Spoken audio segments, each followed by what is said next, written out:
প্রতিটা সৃষ্টি আল্লাহ পাকের এক একটা মেসেজ দেয়। ঠিক মেয়ে মানুষও একটা মেসেজ দেয়। কি মেসেজ?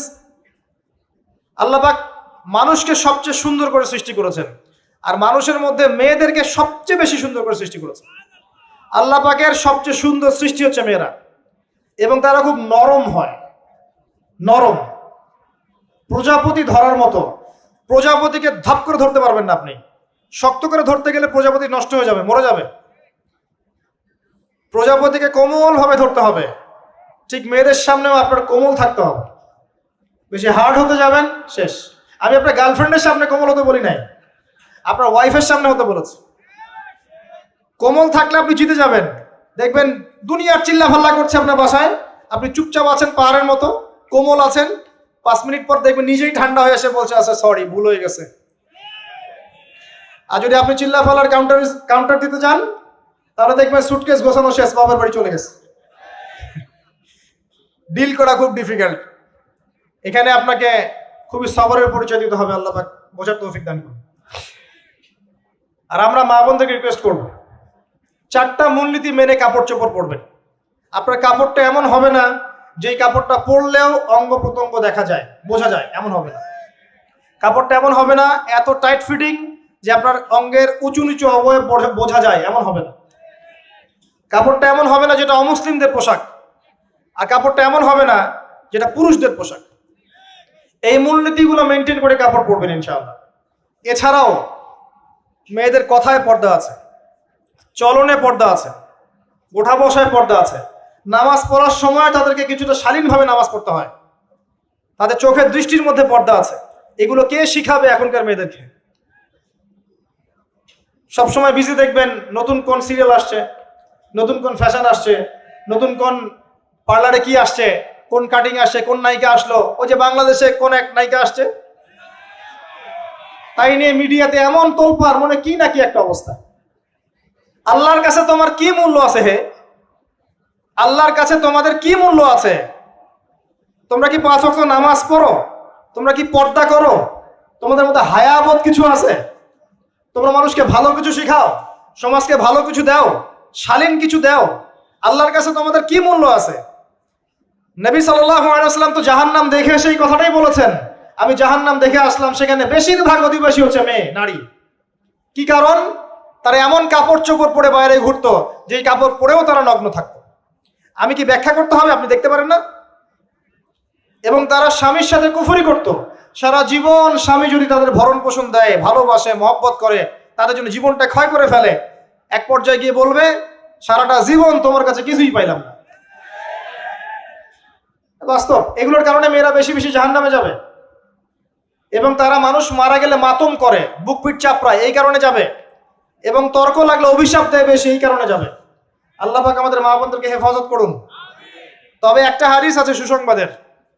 নবী সাল্লাল্লাহু আলাইহি ওয়াসাল্লাম বলেছেন, একজন নারী যদি 4টা কাজ করতে পারেন, জান্নাতের যে কোনো দরজা দিয়ে ইচ্ছা প্রবেশ করতে পারবেন। 1 নাম্বার 5 ওয়াক্ত নামাজ, 2 নাম্বার রমজান মাসের সওম, 3 নাম্বার আপনার লজ্জাস্থানের হেফাজত অর্থাৎ খাস পর্দা, এবং 4 নাম্বার আপনার স্বামীর আনুগত্য। ফ্যামিনিস্ট আকীদার মেয়ে হলে আনুগত্যকে দাসত্ব মনে করে, স্বামীর আনুগত্যকে তারা দাসত্ব মনে করে। স্বামী কে? স্বামীর সম্মান বোঝেন আপনি? স্বামী কে? যার ব্যাপারে নবী সাল্লাল্লাহু আলাইহি ওয়াসাল্লাম বলেছেন, আমি যদি আল্লাহ ছাড়া অন্য কাউকে সেজদা করতে বলতাম, তাহলে মেয়েদেরকে বলতাম তারা যেন স্বামীদেরকে সেজদা করে। আপনাকে আমি কিভাবে বুঝাবো স্বামী কে, স্বামীর মর্যাদা কোথায়? এগুলো কি ইসলাম মেয়েদেরকে ডমিনেট করছে এগুলো দিয়ে? কেন? এই স্বামী আপনার জন্য সারাটা জীবন ক্ষয় করে ফেলে। একটা চোর পর্যন্ত, একটা চোর, একটা করাপ্টেড মানুষ, দুর্নীতিগ্রস্ত মানুষ, সে চুরি করে, দুর্নীতি করে এনে বাচ্চাকে খাওয়ায়। একটা ধর্ষক পর্যন্ত ওর মেয়েকে আদর করে। পুরুষ মানুষ কি জিনিস কেমন করে বুঝবেন? সারাটা জীবন ক্ষয় করে ফেলায়। যদি আপনি তার আনুগত্য করেন, তার সামনে সুন্দর মতো থাকেন, তার কথার সাথে তর্ক না করেন, ভালোবাসা দিয়ে থাকেন, আপনার জন্য সে জীবন দিতে প্রস্তুত থাকবে। এরকম পুরুষ মানুষ। আপনাদেরকে কেউ চোখ তুলে তাকালে চোখ তুলে ফেলাবে, এরকম পুরুষ মানুষ। আর এখন তো পরিস্থিতি ডিফারেন্ট। বাসায় পুরুষ বাইরের ছেলের সাথে ফোনে প্রেম হয়ে গেছে, পালায় চলে গেছে, বিয়ে করে ফেলছে। দেখবেন বাসায় স্ত্রী আছে, বাইরের মেয়ের সাথে প্রেম করে বিয়ে করা শেষ। বিয়ে করলে সমস্যা নাই, ব্যভিচার করে ফেলছে। বিয়ে সে করতেই পারে, সে যদি সমতা রক্ষা করতে পারে, সেটা তার ডিফারেন্ট ইস্যু, এটা অন্য ইস্যু। তো স্বামীর আনুগত্য আপনাকে কিভাবে বুঝাবো? এটা দাসত্ব নয়। নবী সাল্লাল্লাহু আলাইহি ওয়াসাল্লাম বলেছেন, কোন স্বামী যদি কোনো স্ত্রীকে চায়, তার প্রয়োজনের জন্য চায়, মহব্বতের জন্য, স্ত্রী যদি চুলায় রান্না করতে থাকে, ওই রান্না ফেলে দিয়ে তাকে আসতে হবে। হাদিস। রাতের বেলা স্বামী স্ত্রী শুয়েছে, স্বামীর চাহিদা আছে, স্ত্রীর কোনো সমস্যা নাই, স্ত্রী ফিট, ইচ্ছা করেই অহেতুক স্বামীকে বলল আমি রাজি না, উল্টা পাশে মুখ করে ঘুমিয়ে গেল। আল্লাহর নবী বলছেন, সারা রাত আল্লাহর পক্ষ থেকে একজন ফেরেশতা আসবে, এসে এই নারীকে অভিশাপ দিতে থাকবে। এখন এগুলো হাদিস শুনলে বলবে যে ইসলাম তো মেয়েদেরকে ছোট করছে। একজন মেয়ে তার, একজন স্বামীর কথা বলছে, স্বামী তার মেয়ে, তার স্ত্রী, তার মা, তার বোন, সবাইকে তার মিরাসের হক দিতে হয়। একজন মেয়ে তার বাবার সম্পত্তি পায়, কোনো কোনো ক্ষেত্রে তার ভাইয়ের সম্পত্তি পায়, তার স্বামীটা তো পাই, তার ছেলেরটাও পায়, নানি হলেও সম্পত্তির হক আছে। একটা মেয়েকে চতুর্দিক থেকে সিকিউর করা হয়েছে ইসলামে। তারপরেও কিছু ফ্যামিনিস্টের কারণে এরা বলবে যে মেয়েদেরকে ইসলাম ছোট করছে।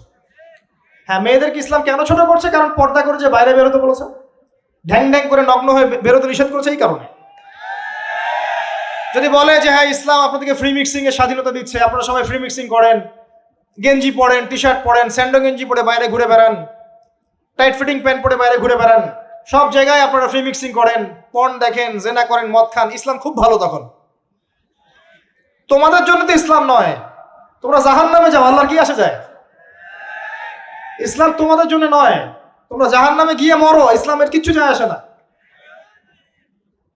আল্লাহর ওয়াস্তে পারিবারিক আদর্শের দিকে ফোকাস করেন প্রিয় ভাই।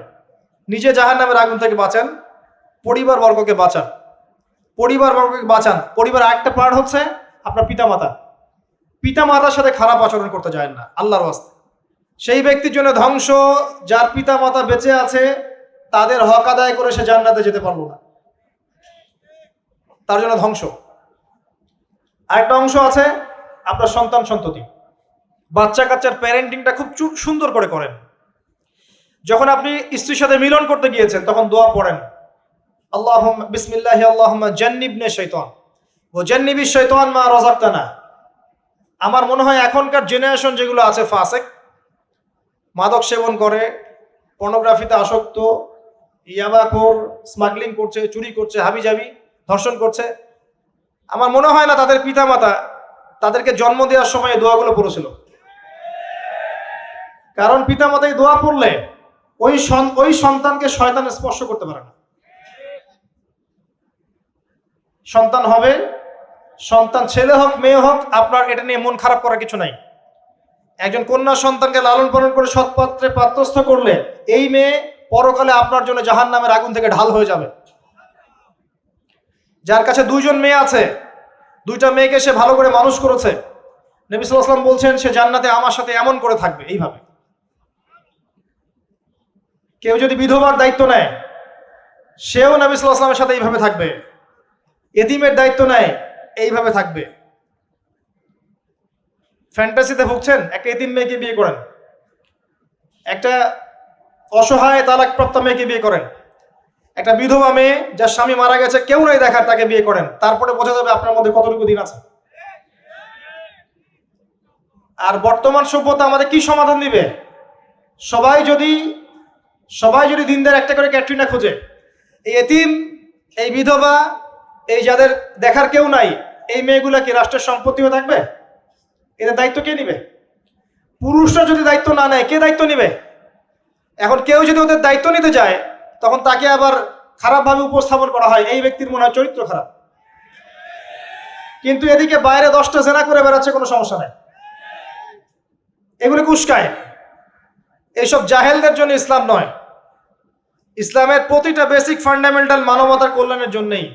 এগুলোকে ফরজ করা হয়নি, আপনি নফল, আপনার সামর্থ্য থাকলে আপনি করতে পারেন, না করলে কোনো সমস্যা নাই। কেউ যদি করে, যে ইসলাম পরিপূর্ণরূপে পালন করার চেষ্টা করছে, এটার উপরে আমল করার চেষ্টা করছে, তাহলে আপনি তাকে ক্রিটিসাইজ করছেন কেন? কি সমস্যা আপনার? আরেকটা পার্ট হচ্ছে সন্তান সন্ততি। বাচ্চা কাচ্চাকে ছোটবেলা থেকেই মানুষ করতে হবে এমন ভাবে যাতে করে বড় হয়ে এরা এই উম্মার খালিদ এবং ওমর হতে পারে। বাচ্চা ছোট ছোট বাচ্চাকে আপনি ভালো খাবার দেন, ভালো খাবার দেন, মায়ের স্নেহ দেন, বাবা মার সাথে রাখেন, একটু গ্রাম্য পরিবেশে নিয়ে গিয়ে তাকে বড় করেন। কেন বলছে এই কথা? এখানে পরিবেশ সুন্দর থাকবে, সে দৌড়াবে ধুলার মধ্যে, মাঠের মধ্যে খেলবে, সুন্দর ভাষা শিখবে। এরপরে তাকে ভালো প্রতিষ্ঠানে পড়ান। প্রতিষ্ঠানটা এমন হবে যে প্রতিষ্ঠানে জেনারেল শিক্ষা, ইসলামিক শিক্ষা একসাথে দেয়া হচ্ছে, সে সব শিখবে। আমার ছেলে কোরআনে হাফেজও হবে, আমার ছেলে ডক্টরও হবে ইনশাআল্লাহ। এভাবে এভাবে করে তোলেন। আধুনিক হন, মাথাটা খাটান, ব্যাকডেটেড মানসিকতা বাদ দেন। বিশ্বটা এগিয়ে গেছে, আমাদেরকে এগিয়ে যেতে হবে। একমুখী জ্ঞান দিয়ে আপনি কিচ্ছু করতে পারবেন না এই যুগে। দ্বিমুখী শিক্ষার একটা হারমোনিয়াস কম্বিনেশন দরকার। আমাকে কোরআন জানতে হবে, সায়েন্সও জানতে হবে, নাহলে আমি সায়েন্স দিয়ে কোরআনকে ব্যাখ্যা করতে পারবো না, কোরআন দিয়েও সায়েন্সকে ব্যাখ্যা করতে পারবো না। জানতে হবে আমাদেরকে।